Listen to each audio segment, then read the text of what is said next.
தலைப்புச் செய்திகள். பிரித்தானியா விதித்துள்ள தடையானது ஐக்கிய நாடுகள் பாதுகாப்பு சபைக்கு முரணானவை என அரசாங்கம் தெரிவிப்பு.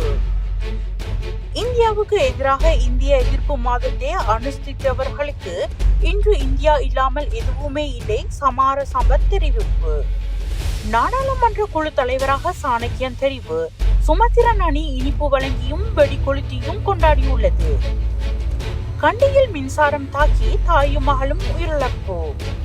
மோதல் அச்சத்துக்கு மத்தியில் ஓமானில் பேச்சுவார்த்தையை ஆரம்பித்த அமெரிக்கா, ஈரான்.